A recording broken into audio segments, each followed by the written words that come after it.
గృహ పరిపాలన చేసే బాధ్యత ప్రభు స్త్రీకి ఇచ్చాడు కదా. జ్ఞానవంతురాలు ఇంటిని కట్టుకుంటుంది కదా.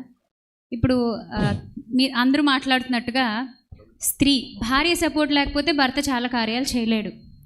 మరి భర్త ఎలాంటి సపోర్ట్ ఇవ్వాలి స్త్రీకి? కుటుంబ విషయంలో, పిల్లల పెంపకం విషయంలో పురుషుడి పాత్ర ఎంతవరకు ఉండాలి? అంటే పురుషాధిక్య ప్రపంచంలో పెరుగుతున్న కొన్ని పద్ధతుల్లో మనందరం ఉన్నాం, మన పూర్వీకులు, మన తరాలన్నీ కూడా. సో ఇప్పుడు భర్త ఇంట్లో ఇక్కడ చీపురు తీసి అక్కడ పెట్టినా, ఇక్కడ కప్పు తీసి అంతే. ఎందుకులేండి, ఇక్కడ కాఫీ తాగిన కప్పు తీసి ఒకవేళ అక్కడ పెడితే, అయ్యయ్యో మీరు కాఫీ కప్ పట్టుకున్నారేంటండి, మీరు అన్నారే అధికారం ఇచ్చేస్తారని. అట్లా మీరు మాకు గాలి కొడుతూ ఉంటారు, మేము ఎగురుతూ ఉంటాం. అదే అంటే మీరు గాలి కొట్టడం మానేస్తే మేము కూడా మర్యాదగా ఉంటాం. అంటే సార్ భూమికి అతుక్కొని కాదన్నా, పురుషులకు గాలి కొట్టడంతోనే స్త్రీల యొక్క జీవితం అయిపోతే ఏంటన్నా మరి పరిస్థితి? తప్పు. అంటే ఇక్కడ మార్పు రావాల్సింది పురుషుల్లో కాదు, స్త్రీలలో అని చెప్తున్నాను. నా పాయింట్ అర్థం చేసుకోండి. ఇక్కడ గాలి కొట్టడం మానేసి కొట్టమని కాదు. ఏది కొట్టకండి, గాలి కొట్టకండి, మొగుడిని కూడా కొట్టకండి దయచేసి. ఏమ్మా, మీరు గాలి కొట్టినా కొడతారు, కొట్టకపోయినా కొడతారు. దాని బదులు మంచిగా ఉన్నారు అనుకోండి, అన్నీ సెట్ అయిపోతాయి. అవువా? ఇప్పుడు పిల్లల పెంపకంలో, సంఘ పరిచర్యలో ఒక స్త్రీకి ఒక పురుషుడు, ఆయన సేవకుడు కావచ్చు లేదా విశ్వాసి కావచ్చు, ఇంటి పరిపాలనలో భార్యకి ఎలాంటి సహకారం ఆయన అందించాలి? బికాజ్ ఒక ఈగో అనేది అడ్డొస్తూ ఉంటుంది పురుషులకి. ఎవరినైనా నేను ఒప్పిస్తాను, వెళ్తున్నానా పర్లేదు, నా భార్య చూస్తుంది ఇప్పుడు, దా అంటది. నా ఆన్సర్ చాలా జాగ్రత్త చెప్పాలి. అంటే మిమ్మల్ని ఎరకాటల్లో పెట్టాలని కాదు, మా సహోదరులకి మార్పు రావాలి, అది ఉపయోగపడాలని. ఓకే, డైరెక్ట్ క్వశ్చన్ అడిగితే మగవాడు అంట్లతోనే బట్టలతో వచ్చా, అంతే కదా? అంటే నేను ఫేస్బుక్ పోస్ట్ పెట్టానని చెప్పి ఇప్పుడు అది గుర్తు చేసి మరి మొన్న అంట్లు తోముతూ ఫోటో పెట్టానండి ఒకటి, దానికోసం ఈ క్వశ్చన్ అనమాట. యాక్చువల్లీ నేను చూడలేదన్నా. నేను అప్రిషియేట్ చేశాను. అంటే ఆయన ఇంట్లో అంట్లు తోముతూ ఫేస్బుక్ లో ఫోటో పెట్టాడు, నేను అప్రిషియేట్ చేశా. ఎందుకంటే మంచి పని అది. అది యాక్చువల్గా మీకు ఒక మాట గుర్చేయమంటారా? ఇక్కడ 80% మంది అదే చేస్తారు, ఫేస్బుక్ లో పెట్టారు, చెప్పరంతే. అంతే. మాకు తెలియని ఒక ఈగో ఉంటుంది లోపల. మేము ఎలా చెప్తాం అది? ముఖ్యంగా అమ్మ ఉంటే అస్సలు చేయము. అమ్మ ఉంటే, ఎందుకంటే అమ్మ ముందు మనం చేసామనుకోండి, ఆ తర్వాత ఆమెకుంటుంది. అది మన భయం. తల బాదుకుని ఏడ్ చేస్తారు, అమ్మ నా కొడుకుని ఎలా చేసేసిందని. మా అమ్మ ఏడ్చింది అంటే ఇప్పుడు కాదండి, మొన్న కాదు, ఫస్ట్లో అప్పుడు నేను అడిగాను, కాదమ్మా నీకు జ్వరం వస్తే నేను 10th ఉన్నప్పుడు 12th ఉన్నప్పుడు కూడా చేశాను కంటే, అది వేర్రా ఇది వేర్రా అంది. అవునా? అంటే ఆడవాళ్ళే శత్రువులు.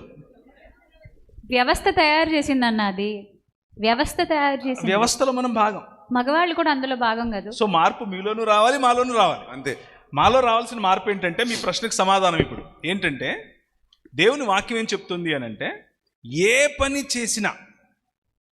చేసినా త్రినను త్రాగినను ఏ పని చేసినా దేవునికి మహిమకరంగా, అంటే it should be N expression of worship, ఆరాధన లాగా చేయాలి. మన పని దేవుడు చూసినప్పుడు ముచ్చటేయాలి ఆయనకి. That is how we should live. మా ఇంట్లో మేము 14 మంది పిల్లలు పెంచాం. నాకు 14 మంది పిల్లలు, 2 నాకు నా భార్యకు పుట్టిన వాళ్ళు. ఆ టోటల్గా అందరూ ఇంట్లోనే పెరిగారు. కొంతమందికి పెళ్ళిళ్ళు అయిపోయాయి, పిల్లలు కూడా పుట్టారు. ఇప్పుడు కొంతమంది కాలేజెస్లో ఉన్నారు, కొంతమంది ఇప్పటికీ నా ఇంట్లోనే ఉన్నారు మా పిల్లలు. వాళ్ళను మేము రోల్స్ పంచుకున్నాం. నా భార్య నేను ముందే మాట్లాడుకుని రోల్స్ పంచుకున్నాం. ఏంటంటే, నేను డిసిప్లిన్ చేయలేను, అది నా క్యారెక్టర్ కాదు, నా నేచర్ కాదు. డిసిప్లినింగ్ అనేది నా చేత కాదు, అది ఆమె చేస్తుంది. బెత్తం పట్టుకోవాలన్నా, వాళ్ళని ఇరగదీసేయాలన్నా ఆమె. నేను వాళ్ళకు బిస్కెట్ కొనిచ్చటమో చాక్లెట్ కొనిచ్చటమో ఇలాంటివి నా పని. ఇది ముందే మాట్లాడుకున్నాం. చదువు చెప్పాలి, ఆమె చెప్తుంది. చదువు అంటే టైమింగ్ పెట్టి కూర్చొని చదవండి మీరు అని చెప్పేది ఆమె, చెడగొట్టే పని నాది. రైట్. అంటే నేను వారానికి ఒకసారి 2 సార్లు ఇంటికి సాయంత్రం పూట వాళ్ళు ఉన్నప్పుడు వెళ్ళినప్పుడు అందరూ వస్తారు, డాడీ అని దగ్గరకు వస్తారు. నేను డిసిప్లిన్ చేసి ఆమె డిసిప్లిన్ చేస్తే పిల్లలు ఏమవుతారు, రెబెలియస్ అయిపోతారు. సో మేము పంచుకున్నాం ముందే, మా రోల్స్ మేము పంచుకున్నాం, కూర్చుని మాట్లాడుకున్నాం. ఇది నువ్వు చేయి, ఇది నేను చేస్తా, ఇది నా స్ట్రెంగ్త్, ఇది నీ స్ట్రెంగ్త్. కుటుంబం కరెక్ట్గా సాగాలి అని అంటే బలాబలాలు తెలియాలి. స్త్రీ బలం ఏంటో తెలియాలి, పురుషుని బలం ఏంటో తెలియాలి. అందరి స్త్రీల బలం ఒకటే ఉండదు, అందరి పురుషుల బలం ఒకటే ఉండదు. కొందరు పురుషులు సున్నిత మనస్కులు, వాళ్ళకి ఆ పనులే ఇవ్వండి. లేదు నువ్వు పురుషునివి కాబట్టి నువ్వు బలంగా ఉండాలి, నువ్వు గట్టిగా చేయలేడు ఆయనకి ఇవ్వద్దు అది. ఆయన సున్నిత మనస్కుడుగానే ఉండనివ్వండి.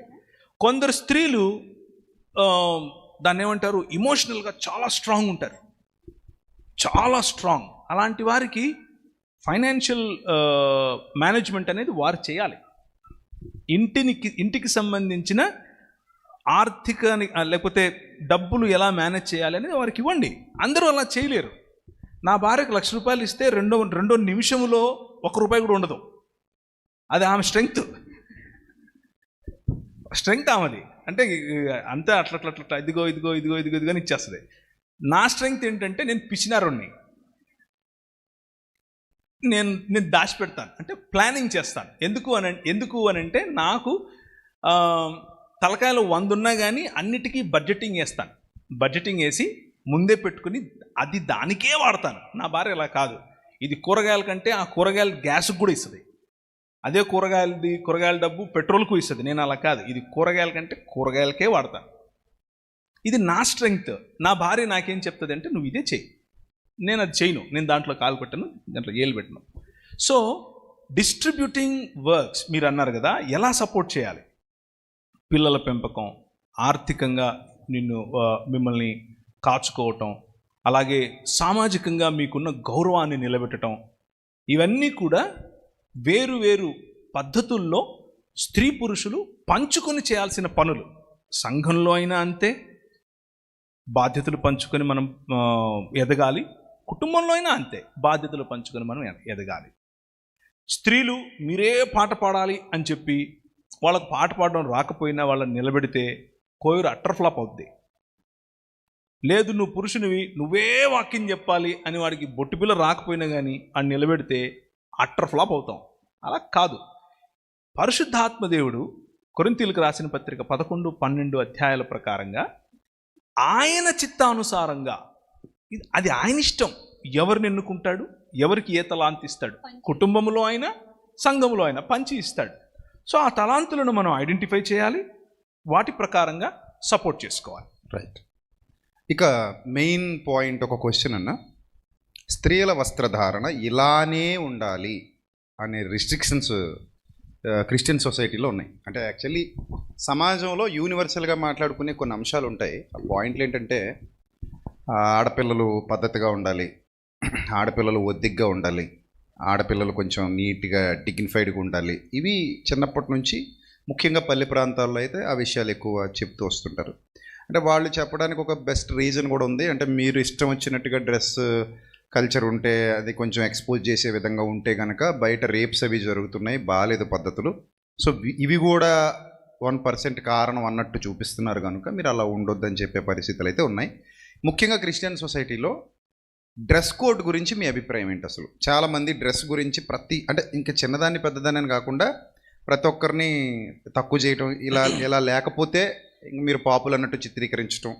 ఒకవేళ ఎవరైనా స్కూల్కి వెళ్ళే పిల్లలు ఏమైనా ఒకవేళ మోడర్న్గా తయారైతే, మోడర్న్ అంటే ఐ మీన్ మరి వల్గర్ అని కాదు, వాళ్ళ లిమిట్స్ క్రాస్ చేయకుండా కొంచెం ఏదైనా జీన్ ప్యాంట్ కానీ, అదేంటంటారు పైన వేసుకుంటారు జీన్ ప్యాంట్ పైన టాప్, పంజాబీ టాప్లా ఉంటుంది కదా, సల్వార్స్ కానీ ఇలాంటివి వేసుకుంటే ఇది తప్పు, ఇది ఇలా ఉండకూడదు అన్నట్టు వ్యవహరించడం కానీ ఇలాంటివి ఉన్నాయి. దాని మీద మనం ఏం చెప్పాలనేది మీ అభిప్రాయం ఏంటి? క్వశ్చన్ అడుగుతున్నారు. అకార్డింగ్ టు ద బైబిల్ మీరు కూడా చెప్పండి. సో మొత్తానికి విజయప్రసాద్ రెడ్డి గారు నన్ను డిసైడ్ అయిపోయాడు, రాళ్ళు ఇచ్చాలి ఇడి మీద, అని. నా మీద పడ్డ రాళ్ళతో పోల్చుకుంటే మీ మీద పడ్డ రాళ్ళు. నేనేదో 2 మాటలు చెప్పుకొని వెళ్ళిపోదాం అనుకుంటే ఇవన్నీ పెట్టాడు నాకు ఈయన. సరే, నో ప్రాబ్లం బ్రదర్. సో ప్రభువు కప్పింది కప్పుకోవాలి. ప్రభువు కప్పని చోట మనకు స్వతంత్రం ఉంది. దీన్ని ఎక్స్ప్లెయిన్ చేస్తాను. ప్రభువు మనలను